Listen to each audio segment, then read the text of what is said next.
El proceso de Cristo. ¿De qué trata el libro El proceso de Cristo? Bueno, me gustaría empezar primero con quién fue el autor del libro, que es Ignacio Burgoa Orihuela. De igual manera me gustaría decir que es un libro hecho por la editorial Porrúa. Pues es un libro, la verdad, muy corto, que cuenta aproximadamente con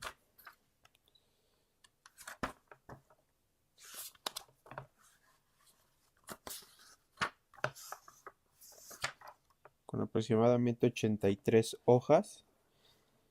Y pues, bueno, lo, lo más importante de este libro es que habla acerca del juicio que llevó Jesús al momento de su crucifixión.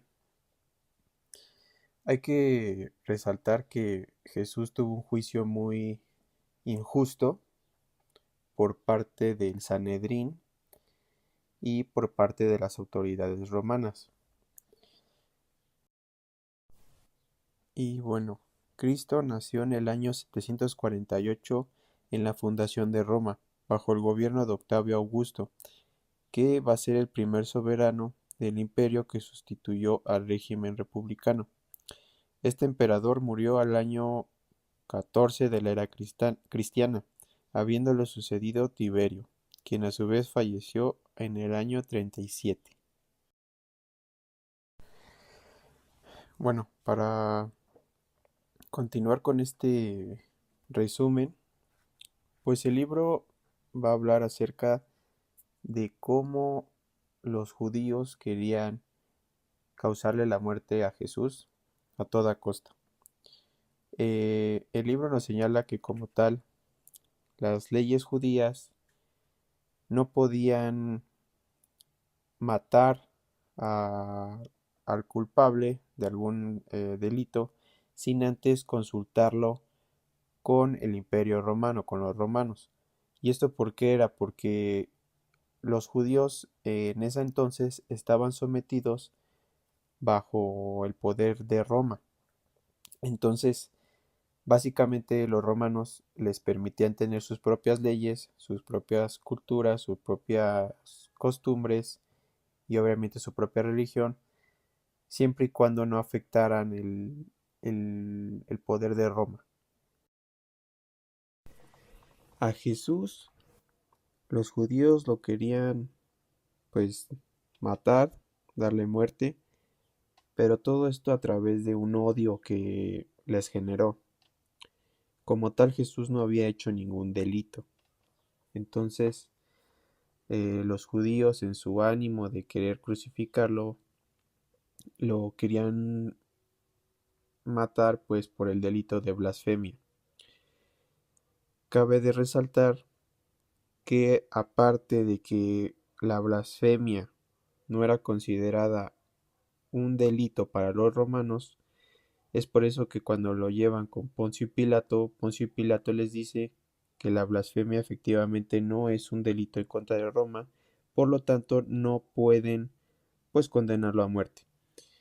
Eh, Otra de las causas graves que pasó en el proceso de Cristo fue que lo crucificaron, efectivamente, lo cual pues viola la, el, el delito de pena de muerte que tenían los judíos, porque los judíos tenían lo que era la lapidación, que era el apedreamiento al culpable, hasta la muerte, ¿no? Llénalo de pedradas. Y pues, contrariamente, lo crucificaron. Lo, lo sucedido es de que, pues obviamente hubo tanto una falta como por parte del Imperio Romano, como una falta por parte del Sanedrín. ¿Quiénes eran el Sanedrín? Bueno, el Sanedrín era un grupo de sabios que eran los que determinaban la justicia dentro del pueblo de Israel. Como comentaba, el Sanedrín era el tribunal supremo del pueblo judío, que se afirma que se creó en el siglo II a.C. aunque también se sostiene que sus orígenes se remontan a la época de Moisés. Como tal, Jesús no vino al mundo a abolir la Torá, que era la ley de los judíos, ni tampoco a hacer revueltas contra el Imperio Romano. Él lo único que quería, pues como lo dicen las Santas Escrituras, era el Mesías y el Hijo de Dios, el cual iba a dar primeramente cumplimiento a lo que dice las escrituras del Torá, más no en su contradicción hacerlas.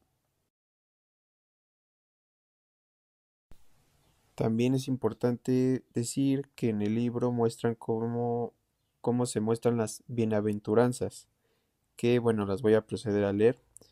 Y la primera es, bienaventurados los pobres de espíritu, porque de ellos es el reino de los cielos.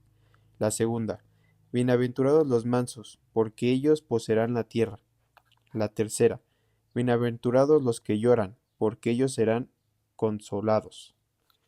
La cuarta, bienaventurados los que han de tener hambre y sed de justicia, porque ellos serán hartos. La siguiente, bienaventurados los misericordiosos, porque ellos alcanzarán la misericordia. La siguiente, bienaventurados los limpios de corazón, porque ellos verán a Dios. La siguiente, bienaventurados los pacíficos, porque serán llamados hijos de Dios. La siguiente, bienaventurados los que padecen persecución por la justicia, porque de ellos es el reino de los cielos. ¿Quién estuvo encargado de la defensa de Cristo en su proceso? Pues fue Nicodemus. Nicodemus fue un miembro muy importante del Sanedrín que fue pues muy devoto a Jesús y que después de su proceso pues decide cambiarse al cristianismo. Nicodemus tiene un papel muy importante aquí en el libro del proceso de Cristo, ya que pues, se le dedican aproximadamente como 30 hojas donde se va a hablar de cómo hubo violaciones a la ley judía en el proceso de Cristo. Y pues un extenso alegato y una extraordinaria pieza jurídico-literaria. ¿Cuáles fueron las violaciones al proceso de Cristo? Bueno, la primera violación fue el principio de publicidad, en virtud de que el proceso se verificó en la casa de Caifás y no en el recinto llamado Gazit.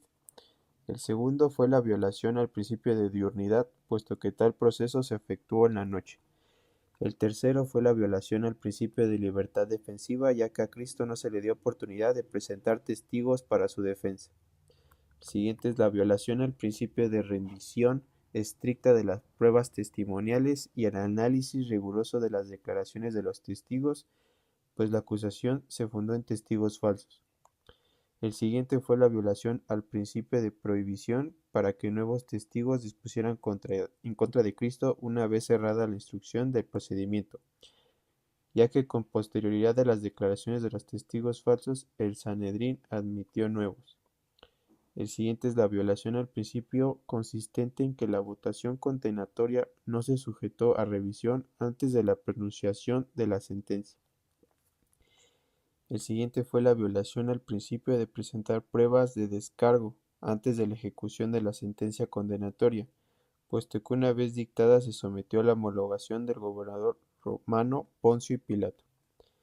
La última fue la violación al principio de que a los testigos falsos debía aplicárseles la misma pena con que se castigaba el delito de materia de sus declaraciones, toda vez que el Sanedrín se abstuvo de decretar dicha aplicación a quienes no dispusieron contra Jesús. Toda la sentencia que se impusiese la pena de muerte debía de ser homologada por el cónsul romano, ¿no? En este caso era Poncio Pilato. Entonces, al momento de que los judíos llevan a Jesús con Poncio Pilato, primero lo quieren acusar por blasfemo, pero como había comentado, la ley romana no condenaba a los blasfemos y menos por pena de muerte. Lo que se les ocurrió a los judíos para que crucificaran a Jesús fue de que lo acusaran por el delito de sedición. El delito de sedición es un delito en Roma en el cual consta de que se le rebele en contra del Imperio Romano, como una revolución. Al sentirse sometido y presionado por el pueblo judío, Poncio Pilato lo decide mandar con Herodes, pero Herodes pues era un tetrarca, no podría homologar una pena de muerte. El plan que tenía Poncio Pilato para mandarlo con Herodes era de que únicamente pues Herodes tomara la decisión de que pues efectivamente Jesús era inocente y no debía de ser condenado. Y eso Herodes lo tenía que explicar al pueblo judío. Ese era el plan que tenía Poncio Pilato para no condenar a Jesús. Al momento de llevarlo con Herodes de Antipas, Herodes pues no le hace caso alguno a Jesús y lo ridiculiza, lo pone le hace burlas, lo pone en ridículo, básicamente. Y no lo toma en serio, lo toma como un loco, un desquiciado. Y lo devuelve con Poncio Pilato. Poncio Pilato pues se veía aún más presionado por el pueblo judío, porque el pueblo judío quería matar a Jesús a toda costa. Entonces pues se le ocurre la idea de pues de tomar a Jesús como un sedicioso por el delito de sedición que había comentado hace un momento, que el delito de sedición constaba de que alguien se interpusiera en contra del Imperio Romano, y pues ese sí era un delito grave de pena de muerte. Como tal, pues Poncio Pilato también comete pues una injusticia, ya que lo flagela a Cristo poniéndole una corona de espinas, y pues eso se considera una pena corpórea, la cual pues fue una injusticia como tal, ya que no tenían que flagelarlo en su momento, únicamente lo tenían que crucificar. La flagelación estuvo de más y fue algo adicional, por lo cual pues también se cometió una injusticia por parte de Poncio Pilato. Y por parte pues, de sus leyes romanas que no se cumplieron.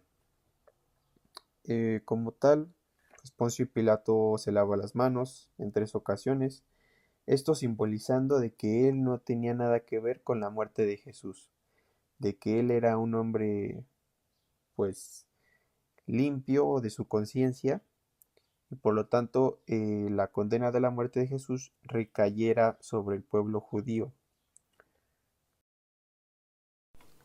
Al momento de su crucifixión, pues le ponen unas letras ya que son INRI. ¿Qué simbolizaban estas letras? Era Iesus Nazarenos Rex Ideorum, que era Jesús Nazareno, el rey de los judíos. Por esta inscripción, el Sanedrín y todos los judíos se molestaron porque efectivamente ellos afirmaban que él no era el rey de los judíos, sino de que le cambiaran esa inscripción, que le pusieran Jesús Nazareno, el que se hacía llamar rey de los judíos. Eso era lo que querían los judíos. Al momento de su crucifixión, Jesús dice 7 palabras, las cuales pues vienen impregnadas en el Nuevo Testamento, y como tal eso es lo que habla ya casi al final del libro. Después hay lo que es el destino de Poncio Pilato, ya que no cumplió con las leyes romanas y tenía que ser homologado por la ley de Talión por lo que le había hecho a Jesús. Pero esto es una mera suposición que hace el autor acerca del destino de Pilato.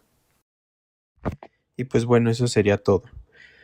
Como tal, me gustaría dar una serie de notas acerca de este libro. Y es que si ustedes están leyendo este libro y lo están estudiando, yo creo que sería recomendable que vieran cualquier película acerca de Jesús y pues obviamente con mayor énfasis en la crucifixión. No recuerdo ahorita el nombre de las películas, pero sí hay varias en las que pues se menciona todo este tema del proceso de Cristo, el Sanedrín y pues todo este tema de las leyes romanas, la ley de las 12 tablas, etcétera. Pues la verdad me gustó mucho este libro.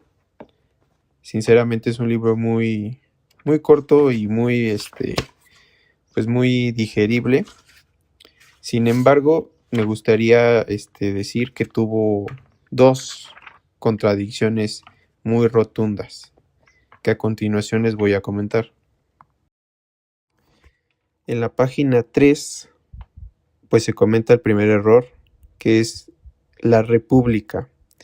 Dice que este régimen se fundó al ser derrocado violentamente el último rey romano, Tarquino el Antiguo.